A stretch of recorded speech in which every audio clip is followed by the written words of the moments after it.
Mister Banerjee, আপনাকে বারবার বলা সত্ত্বেও আপনি লোনটা মেটাবার চেষ্টা করেননি।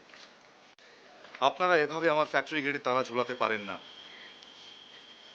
পারি মিস্টার ব্যানার্জি, আপনাকে অনেকবার ওয়ার্নিং দিয়েছি, এমনকি আপনার বাড়িতে গিয়েও জানিয়ে এসেছিলাম। It's too late. এটা আমার বিরুদ্ধে একটা ষড়যন্ত্র। আপনার জন্য তো স্যার আজ থেকে আমাদের পেটে লাথি পড়লো, আমরা কি করব?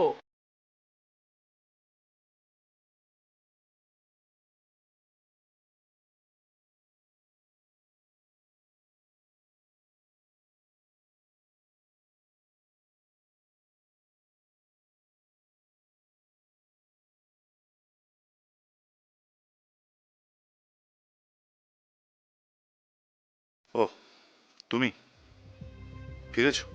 আলোটা নিভিয়ে দেবো? প্রবলেম হচ্ছে?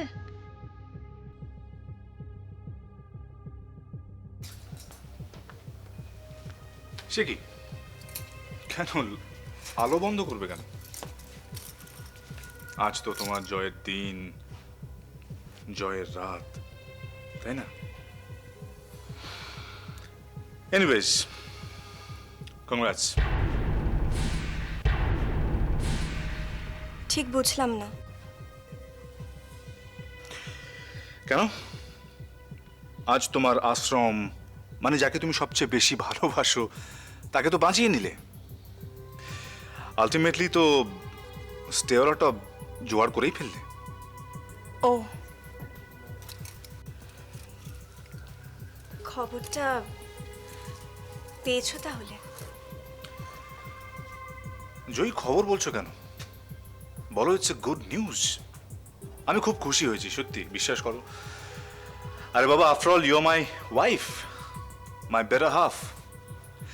তোমার এই লড়াইটাকে আমি কোনোদিনও অসম্মান করিনি, করতে চাইনি। শুধু এটাকে নিজের মতন করে লড়তে চেয়েছিলাম। That's all.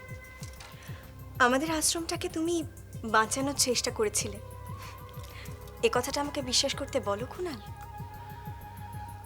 It's up to you. তোমার অবিশ্বাসে আমার কিচ্ছু যায় আসে না। সবচেয়ে বড় কথা হলো তোমার ওই আদরের আশ্রমটা বেঁচে গেল, তাই না? আর আজ আমার এত বড় একটা ক্ষতি হয়ে গেল, সেটাও তো তোমার কাছে একটা জয়।